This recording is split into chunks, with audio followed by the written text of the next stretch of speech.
gentlemen, I give you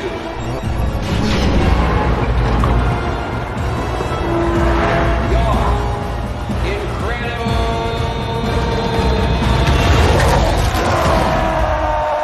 The Incredible Hulk is one of the most iconic characters ever committed to print. He made his debut all the way back in issue 1 of The Incredible Hulk in May of 1962, after being created by the late Stan Lee. Since then, he has proven to be a huge character for Marvel, both literally and figuratively, going on to join the Avengers as one of Earth's mightiest heroes. Bruce Banner and his big green angry alter ego have been an enduring presence in the Marvel Universe for over half a century at this point. With the Marvel Cinematic Universe growing to become what it is today, it leads one to ponder, why hasn't this hugely popular character had more solo appearances on the big screen? To answer that question, we have to go back to the late 1970s, where Lou Ferrigno and Bill Bixby played the first ever live-action versions of the Hulk and David Banner, respectively. Yeah, you heard that right. The show's producers decided to change Banner's first name from Bruce to David for an extremely odd reason. That show originally aired on CBS, with the filming rights belonging to Universal Television until 1988, when the filming rights for the character were purchased by New World Television. Somewhat ironically, New World Pictures owned NWT, and they were later acquired by 20th Century Fox, who were subsequently acquired by the Walt Disney Company. But when they were still an independent company known as New World Television, they produced 3 TV films based on the same version of The Incredible Hulk from the popular TV show: The Incredible Hulk Returns in 1988, The Trial of the Incredible Hulk in 1989, and The Death of the Incredible Hulk in 1990. The broadcasting rights for all 3 of these films were purchased by NBC. The first live-action version of the Hulk wasn't the most faithful to the comic book source material, and the made-for-TV budget was obvious, even in the time that the show was produced. With that said, the popularity of the show amongst general audiences helped prove to industry executives that this character could work in a live-action setting. Revisiting the show through a modern lens yields a fascinating result. After seeing the visual feast of the modern Marvel movies, it is fascinating to compare the practical ways in which certain visual effects and stunts were achieved on a late 70s television budget. For the time, it was probably the best adaptation of the character that could be attained. For the next 10 years after the death of the Incredible Hulk, the character made no significant live-action appearances, either cinematically or on TV. That changed in 2003 with Ang Lee's Hulk, starring Eric Bana.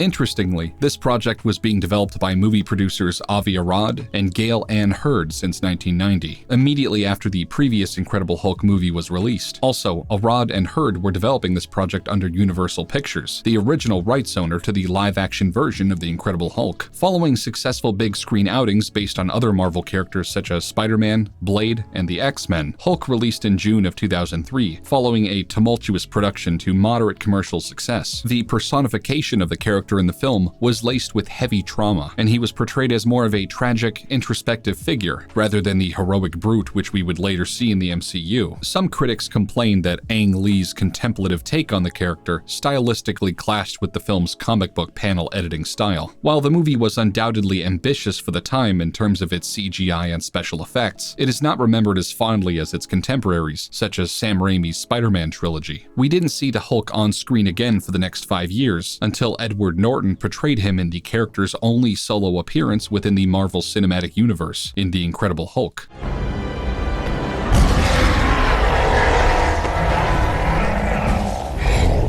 This is where things begin to get messy. Unlike how Ang Lee's Hulk was both produced and distributed by Universal, The Incredible Hulk was produced by Marvel Studios and distributed by Universal. Norton's Hulk was more brutish and animalistic than any previous variation of the character. He embodied the big green rage monster and went up against the Abomination. Although the movie did moderately well financially, it received a mixed critical reception. Being that this was also the early days of the MCU being established, there was no multi-picture deal in place to secure Edward Norton. Between reports that Norton was difficult to work with on set, allegedly attempting to creatively hijack the project, and the fact that he was reluctant to sign a multi-picture deal, this was the one and only time that he played the character of Hulk. However, as Marvel had already spent a significant amount of capital establishing the character within the universe, and he was an integral part of the Avengers roster in the comic book source material, Kevin Feige was not about to allow the small inconvenience of having to recast the role stop him from including Hulk in the 2012 Avengers movie. Thus, Mark Ruffalo's version of the Hulk was born. Although even with this recast, the distribution rights for the character of the Hulk still remained with Universal, and they retain those distribution rights to this day. There is sometimes confusion amongst Marvel fans, wondering if Marvel are not able to make a Hulk solo movie due to licensing issues. This is not the case. Marvel can make a Hulk movie whenever they like, and they can also use this character in any projects which they choose to. The discrepancy between the two options is that if the Hulk character's name is used in the movie's title, then Marvel Studios legally have to hand the distribution rights over to Universal, meaning that the profits from the box office would then be split between the two production houses. Whereas if it's another character's name in the film's title, or if the film is titled as an Avengers movie, then Hulk can be slotted in as and when they choose, without having to hand over the distribution rights to anyone. And they also get to keep all that sweet box office dough for themselves. Although Ruffalo has still never gotten a chance to lead a Hulk solo movie, he has had some memorable moments portraying the character in several of the team-up movies. He brings a certain dopey, nerdy nature to the role, while still being able to deliver darker, emotionally driven scenes. Preceding the 2012 Avengers movie, Mark Ruffalo signed a 6-picture deal with Marvel. He has appeared in 5 Marvel projects to date, not counting his uncredited cameo in Iron Man 3 and his appearance in the recent She-Hulk Disney Plus show. Although rumors of a solo film based on the classic comic book storyline, World War Hulk, have percolated over the years, this has never come to pass. In the source material, the World War Hulk plot immediately follows the Planet Hulk storyline. Elements of Planet Hulk, such as Hulk wearing armor and fighting in a gladiator pit, were merged into Thor Ragnarok. This is an example of Marvel being savvy with their use of the character. They were able to utilize one of Hulk's most iconic comic book runs, while still being able to distribute the movie themselves, as it was Thor's name in the film's title, not Hulk's. There is certainly a demand from Marvel fans to see another proper Hulk solo project, especially if it was to be based on World War Hulk, but Marvel simply will not do it, as that would mean caving to Universal and handing them over distribution rights. And handing them over the distribution rights, and in turn, a sizable chunk of the box office revenue. The actual ins and outs of this contract were only made clear fairly recently. Back when Mark Ruffalo was promoting Age of Ultron back in 2015, he was asked about the Hulk rights issue in an interview with Collider. At that time, Ruffalo himself seemed to have been given incorrect information with regards to the character he plays, saying, "As far as a Hulk movie, a standalone Hulk movie, Marvel doesn't really have the rights to that yet. That's still Universal's property, so there's that issue." That's a big impediment to moving forward with that. Now, I don't think that's insurmountable, by the way, but I don't know where it's going from here for me. From that statement, it seems like Mark Ruffalo is under the impression that a Hulk solo movie is not able to be made due to licensing issues between Universal and Marvel Studios. As was previously mentioned, this is not the case, nor has it ever been the case. If the star playing the role is publicly giving misinformation to media outlets, then that should be a clear sign that some clarification is needed. It was only in late 2021 that the actual details of the deal struck between Marvel and Universal were made public in The Story of Marvel Studios, The Making of the Marvel Cinematic Universe. In the book, which chronicles the meteoric rise of Marvel movies at the box office and within modern pop culture, the reason for the deal coming to pass is explained. Apparently, Universal's original preferred plan for the character of the Hulk was to approach different filmmakers and propose development of a sequel to Ang Lee's Hulk movie. The reason they were so determined to make a sequel to a movie which only performed moderately from a financial perspective was so that they could retain the rights to the character. If they did nothing, then the rights to the character would have lapsed and gone back to Marvel by default. After no filmmakers would get on board to produce a sequel, Universal struck a deal with Marvel in 2006. It was a former Marvel Studios executive called David Maisel who originally made the suggestion to Universal that Marvel would make a film based around the Hulk and then pay Universal to distribute it. This was how 2008's The Incredible Hulk came to pass. The Archive Securities and Exchange Commission document containing the terms of the deal includes several interesting details, one of which is an intriguing comparison to the distribution agreement that Marvel Studios had with Paramount in the early days of the MCU. Perhaps the Paramount deal already being in place helped to convince Universal to agree to a distribution agreement with Marvel. The exact statement in the document reads, "Universal Studios has agreed to distribute Marvel's film The Incredible Hulk and sequels on essentially the same terms as those on which Paramount has agreed to distribute the other films financed and produced under the film facility. This comparison may be of more relevance than initially thought, and could even pertain to the future of the Hulk within the Marvel Cinematic Universe. If the Universal deal is indeed, quote, on essentially the same terms as those on which Paramount has agreed, then it can be construed that the length of the film is also matching. Although a distribution term is not mentioned in the document regarding the Universal distribution deal, we do know the duration of the Paramount agreement. The document which covers the Paramount agreement states the following: distribution term. Paramount shall have the right to exercise its Paramount distribution rights with respect to each picture for an initial period of 15 years commencing on the initial theatrical exhibition of such picture, the initial distribution term. If we then assume that the duration of the two deals are indeed identical, then this would mean that Disney and Marvel Studios will regain the distribution rights to the character of the Incredible Hulk next year, in June of 2023. If this is indeed how things go, then it is not out of the realm of possibility that Mark Ruffalo's sixth contracted Marvel project could be a solo movie based on the World War Hulk storyline. If production on that film were to begin in late 2023, then the project would likely end up becoming a Phase 6 movie, dropping sometime in late 2024. When Marvel revealed the Phase 5 and 6 slates at the 2022 San Diego Comic-Con, Phase 6 contained a number of blank slots. Since then, fans have rampantly speculated on which projects could potentially fill these slots. After Ryan Reynolds recently dropped the bombshell that Hugh Jackman is returning as Wolverine in Deadpool 3, we also got the news that the next Deadpool sequel will be coming on September 6, 2024. This is likely the film which will take the position of the first placeholder slot within the Phase 6 lineup. If Mark Ruffalo's solo Hulk movie does indeed go into production in late 2023, then that project could potentially take the second of the late 2024 placeholder slots within Phase 6. However, as cool as it would be to see a Hulk solo movie as part of Marvel's Phase 6, all of that is just speculation for the moment. Hopefully though, the Universal deal is close to its expiration date, and we won't have to wait too much longer to see the big angry green guy rampaging his way into cinemas with a solo movie. With all of that said, what would you like to see for the Hulk's future within the MCU following the She-Hulk finale? Do you think that Marvel should have made a Hulk solo movie before now, and they left it too late? Let us know in the comments section down below, and subscribe to the channel for more upcoming content like this. And if you like the work FandomWire is doing, be sure to visit our affiliate link at Humble, where you can purchase and play games for a great low price while supporting us and allowing us to make more quality content like this. Until next time, thanks for watching.